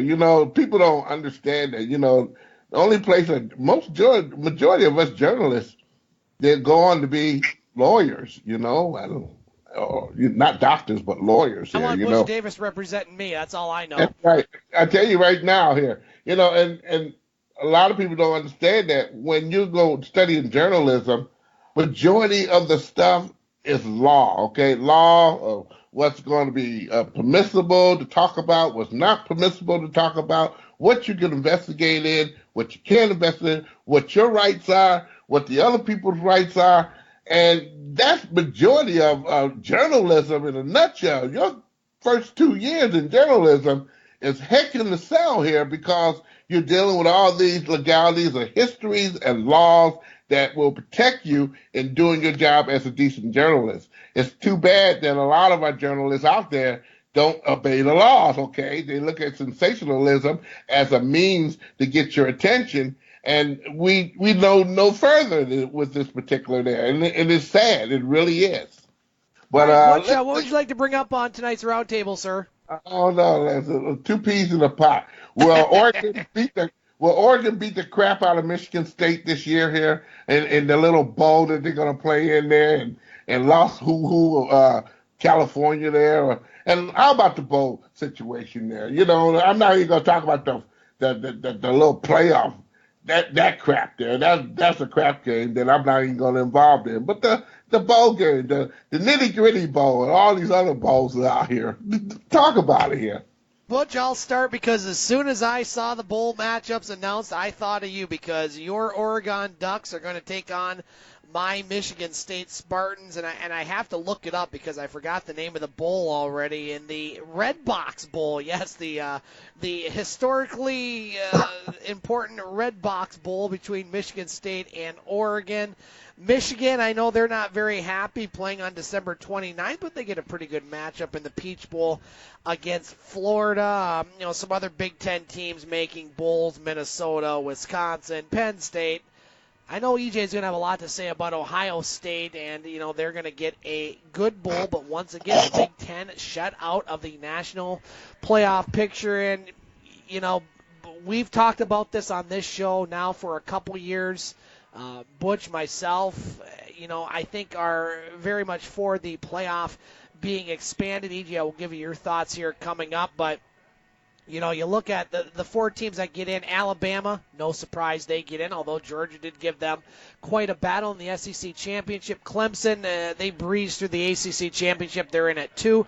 Notre Dame, who didn't play this weekend, they go undefeated, so they're in at 3. So the question was, who was going to be in at number 4? Oklahoma, Ohio State. Some people thought Georgia, even with those 2 losses, because, again, you look at the best 4 teams in college football, there were some that thought maybe Georgia was that 4th best team because they played Alabama very tough.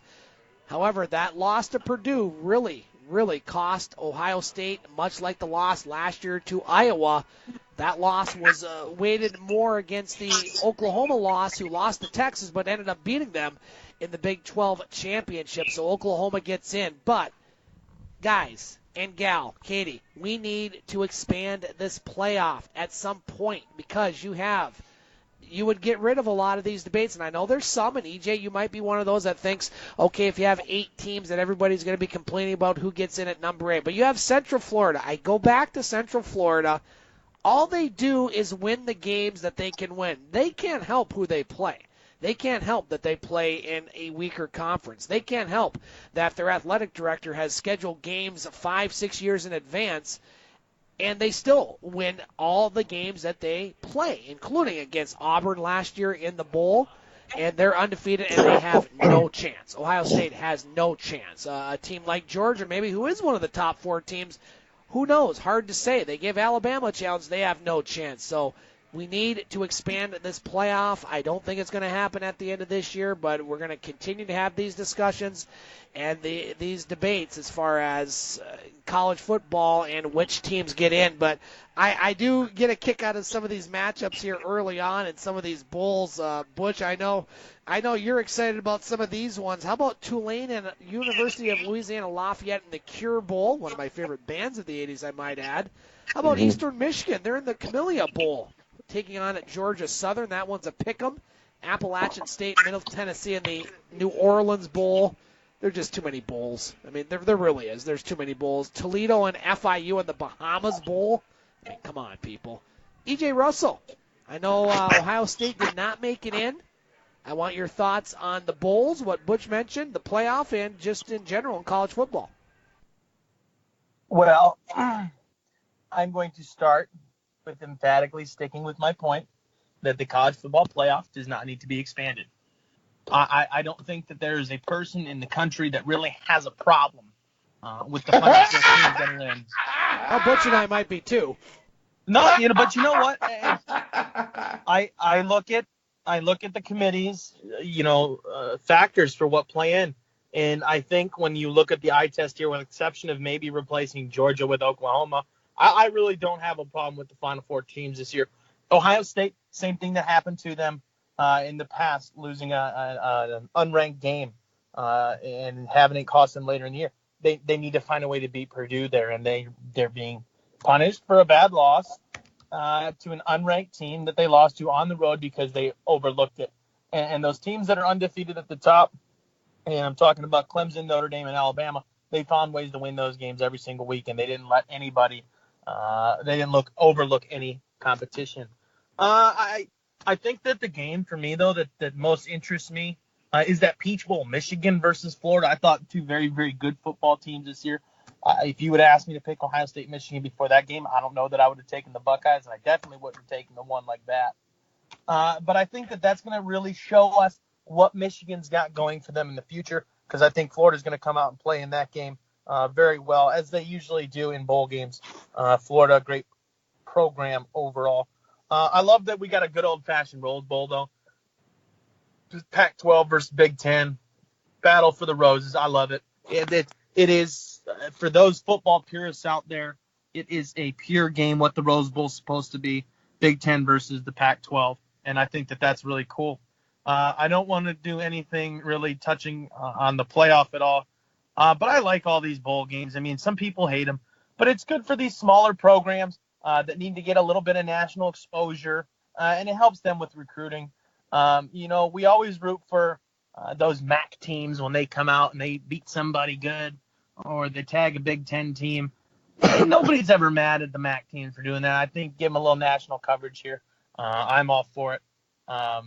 But again, I just want to reiterate, I am still at this point not in favor of an expansion of the college football playoff. Butch, I'll go to you next. You and I agree, I think, more than EJ, but hey, we all have our opinion. That's what makes this show great. Your thoughts on your own topic, sir? EJ, you got too much sugar in your Kool-Aid there. Push it back a little bit here. Division III has 32 teams participating in football for the playoffs. Division II, okay, they have a total of 24 teams and participating in playoffs in football. How they do it? They play no more than a 10, 11 game season, and the rest of the doggone time they're playing playoff games to kind of narrow everything down per the week, where it doesn't prolong no more than 4 to 5 weeks, okay, to get a champion. The Division I can do the same thing very easily. They can do it just as well as the state of Michigan and other conglomerates in football throughout this country. I think that is the biggest crop of BS that I can hear that I never want to hear again about these particular teams. UCF, 25 games straight in a row.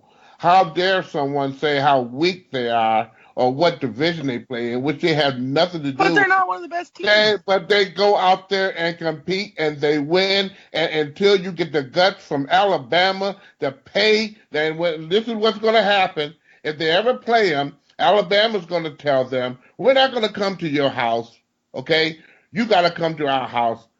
We'll pay you so-and-so for hotel for maybe one night, and that's it. Nobody wants to play them. That's number one. And I don't believe in that. Me, Jeff Lesson, as anybody know who Jeff Lesson is, he's a very astute columnist and also voice in the Metropolitan Detroit area, along with Rob Parker. We all sat down and had dinner Saturday night before the game with Golden State and the Pistons. And we all agreed that there's a bunch of shenanigans in there. We counted as many as 64 people in that one little room on Sunday, okay? They picked 4 teams that basically, and they're going to cry about Georgia. They lost. They're gone. Okay, and thank you. You know, and there's a team that has not lost a game for 25 games. How dare you say, that's like saying E.J. Russell can get beat up by Sam I Am. Until E.J. Russell... Well, that's not true. That's just a ridiculous statement. I know that. Here's my point. Until E.J. Russell... I don't even know anyone named Sam. They know you. Because I tell you, until you two pit up against one another, no one knows the scope of that. Unless they're paying you off or something. And I don't think that'll be the case. Every team on a given day has an opportunity to win when they put the 2 teams on the field. And that's how you judge who's the best. For someone to sit in a room who's 95 years old, got all kind of stocks and bonds hid in the doggone closet or what it may be, and picking on favoritism there, that doesn't solve a thing. The college football playoff situation is wrong. And again, it's more wrong because, again, a team like University of Central Florida wants to play those big fat teams, refuse to play them because they don't want to get embarrassed or because of the thought they would get embarrassed. So, again, the bowl game, I'm with Scott. It's too many of them. It's 9 teams in the Big Ten going to bowl games this year. That's very nice. How many teams are in the Big Ten so far? I think, was it 16? I think 14. 14 teams. 9 of them are going to bowl games. Okay? Come on now. They can use those particular bowl games to expand the knowledge, and maybe a team like Ohio State will have an opportunity to play in a doggone playoff game. That's where I'm leaked off about. Michigan maybe could get in that conversation of being able to be picked in a playoff game. But most importantly, a team like Central Florida, who's done nothing but win for the past 2 years, they will also be accepted in that playoff doggone scenario there. And that's what makes it wrong. If it's wrong for Appalachian State to come and beat the brains out of Alabama, so be it. But at least they get the opportunity to find out who's good and who's bad. And I think no one in this country, knowing of the condition of fairness is dealt with through equality, okay? And that, if you don't have that, you have nothing. Let's bring Katie Wollan into the mix. Katie, you've kind of stood on the sidelines, listening to this very spirited and good. Hey, you know what? That's what this show is all about: opinion, debate, and passion, and that's what we like to have. So, Katie, I'm going to give you the next topic. I will get first crack, and then EJ. So, Katie Wollan, what would you like to bring up on tonight's roundtable? And I love hearing you guys. That's why I come here. Even if I might not have some input on some of your topics, it's always great to learn from you guys and just hear what's going on in every sport. But my topic is, head coach McCarthy. We all know he was released from the Packers program yesterday night, after their loss to the Arizona Cardinals. At home. What they saw, as almost a guaranteed win with the Cardinals being, a 3-9 team of the season. The 2018 season for the Packers just has not really lived up to the expectations and standards, making this decision very difficult. And so they had to can McCarthy, who's been their coach for the last 13 seasons now. But the front office seemed to say nothing but good things about Coach McCarthy and what he has done for the Packers organization, finishing 125, 77, and 2 ties in regular season play, winning the Super Bowl in 2010 and making playoffs 9 times. McCarthy struggled to turn Aaron Rodgers' talent into big wins, lacking the extra gear to make it to the Super Bowl more consistently. I guess my question to you guys is, what's next for the Packers for the rest of the season and potential coaches in the running to take over this head coach position? I'll start, and then we'll go to EJ. I think this was a surprise, but maybe not a shock for those in football. Mike McCarthy, 12 years as a Green Bay Packers coach, and this was the first time that the Packers have fired a head coach during the middle of the season in the 98-year history of the franchise, and McCarthy was the second longest tenured Packer coach of all time, second only to Curly Lambeau, who they named the field after. So obviously he is in some very good company, and McCarthy did have his moments, but I think over the past few years things were starting to digress as far as the Packers' performance. I mean, you look at going back to the 2016 NFC Championship against the Atlanta Falcons, they got blown out, and then we saw what happened last year where the Packers didn't make the playoffs, and this year going 0-6 on the road, and really I think everybody expected them to beat Arizona, and I don't think maybe that was the catalyst that fired Mike McCarthy, but it seemed like something that was inevitably going to happen. McCarthy's tenure is done. He did get a Super Bowl victory.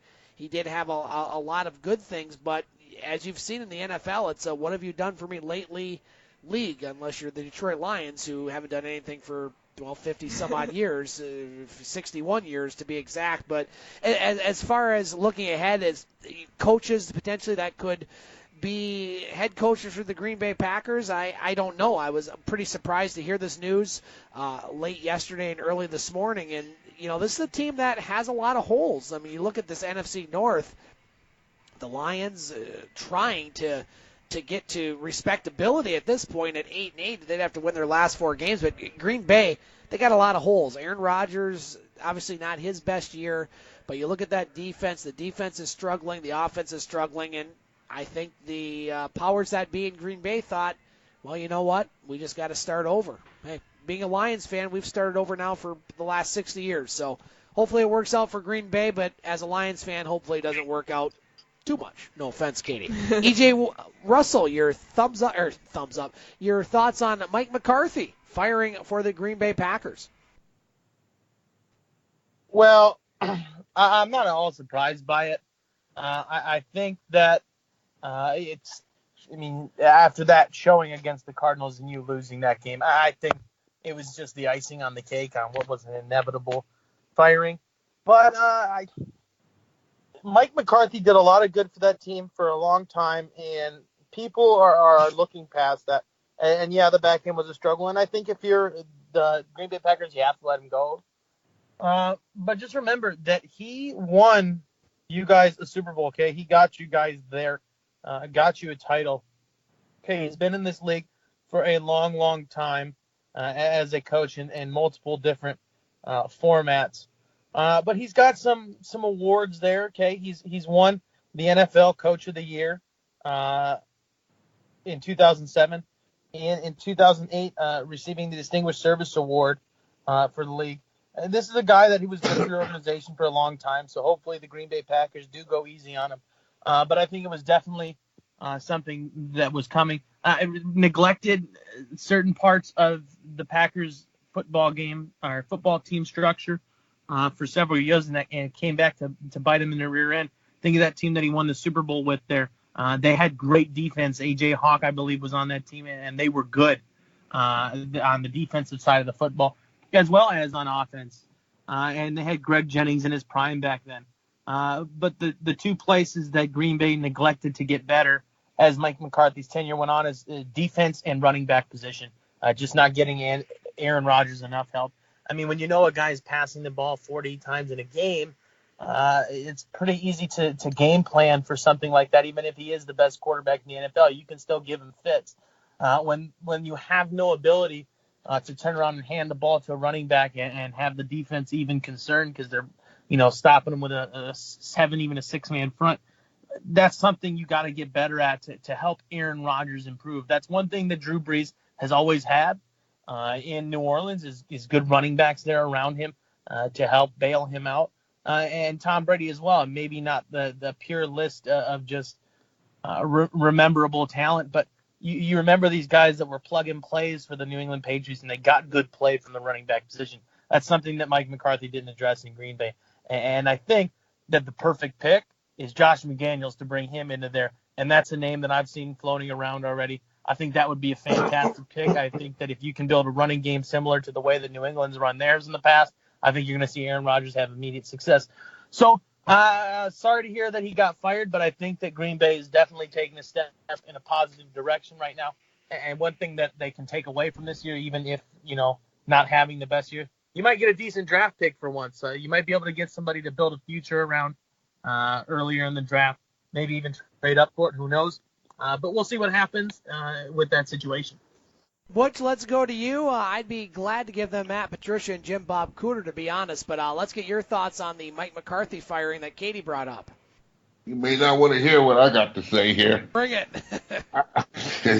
I think Green Bay stinks to high heaven right now for firing this guy who's been there 13 years and do not allow him to finish the season. That's number one. So that tells me, from my experience in being in locker rooms and whatnot, that Mr. Rodgers and Mr. McCarthy was not getting along. That's what tells me that. Yep. And I think the ownership looked at that, per se, and got rid of him quick, fast, and in a hurry. I think that's what's happening. There's no reason why that man should have been thrown out in the street, for what he has done for that particular team. The Belichick's, the successful coaches that has some groundage there, they're also part of the picking of players in the draft. Those particular people I just named. Mike McCarthy did not have any say in what players they brought into Green Bay. He got to see them in the combine. He can suggest, but again, this man doesn't make the pick. Your general manager and your CEO does all that work for you. So whatever talent they have on the field is totally on them. That's not on Mike McCarthy. Item number 2 there, okay? Green Bay has had a lot of injuries this year, and that includes Rodgers. It has not been 110%. Most teams with the ability that Rodgers have would not have been playing him any longer, okay? They would have put him on the shelf for maybe 5 or 6 weeks to make sure he get 110% better than what he's doing right now, because the only thing that can cure Rodgers is rest and relaxation. They allow him to get up there and throw the ball and do whatever it may be. Rodgers is not 100%. He is not the Aaron Rodgers that we have seen in past because of the injuries that he has sustained and other people on the team as well. I think this is a very cold-hearted move by the Green Bay Packers, throwing this man out in the street. It should not have been done, not that way. This is a man who's been with you for 13 years, 9 years out of the 4. Regardless of what have you done for me lately, what have you done that other teams don't have is a big significant doggone factor into this. Green Bay just had a bad year, and that's going to have a worse year right now from what I look at it there. So draft choice is not going to solve the Green Bay Packers there right now. Right now, the owners and the general manager have to get together and say what is going to be the cure in order for our team to go move forward. Again, I don't agree with them firing this man in the middle of the season. I think this man has the respect, should have received the respect from the Green Bay Packers to allow him to finish the season. Katie, let's get to your final thoughts before we get to our thumbs up and thumbs down for the week. I just want to say, Scott, Rogers might have to adapt to a new style of play depending on who this new coach is for the Packers. And I want to add to that the Packers will be finishing out their season with Philbin, who is the offensive coordinator and will be the interim who will call the plays now. And parting ways with McCarthy before the end of the season just gives them the chance to, with that coaching search, early on. As a Packer fan, Kate, I just want to add to one thing Butch said, and I agree with him. It was kind of an unceremonious way to get rid of a guy that's been there for 13 years, second longest tenured Packer coach. As a Packer fan, do you have a problem with how they kind of handle it? A bad loss and boom, the coach is gone? I mean, I am a pretty big Packer fan, but I think it's more so in my family. I think they're more upset than I am because they get a chance to watch the games more. But, of course, I think for all of the Packers fans, at least they can look at it in a positive way with how the front office handled it and also Coach McCarthy himself. But I still think I do agree with you and Butch a little bit. It is kind of a stab in the heart. Let's get to our thumbs up and thumbs down. Katie, we'll start with you, and then we'll go to myself, EJ, and Butch. So, Katie, any thumbs up and thumbs down for the week? Yes, you and Butch, I believe, touched on it a little bit in the opener, the first hour. I just want to say about the Detroit Pistons. So some thumbs up for the week is the Detroit Pistons, who took on the back-to-back defending NBA Finals champs the past 2 seasons, the Golden State Warriors, that is, with Steph Curry's return from his injury that game, but still no Draymond, the Michigan native. Pistons having the advantage of being on home court at the Little Caesars Arena, seating being 20,332 people out of 21,000. So that's 97% attendance. A full house, like you mentioned. You've got to be happy with that. Not only for the franchise, but also from a sales perspective, all those ticket sales. But great win for the Pistons. Well-needed win to continue their 5-game winning streak. And also former finals champs of the Detroit Pistons being there. Richard Hamilton and Ben Wallace were there for support, making their attendance very well known. So that was great. Very good. And I'll piggyback on that, Katie. My thumbs up are to both the Pistons and the Red Wings, 2 teams that maybe at the beginning of the year a lot of fans thought going to be maybe middle of the pack, and they may end up being that. But I really like what I saw from the Pistons on Saturday night. And I think the Dwayne Casey effect is starting to show. This is a great coach, and he should have never been fired by Toronto, but that's Detroit's gain. And to see Detroit and their bench perform, and they played pretty good defense, I thought, on Saturday for the NBA.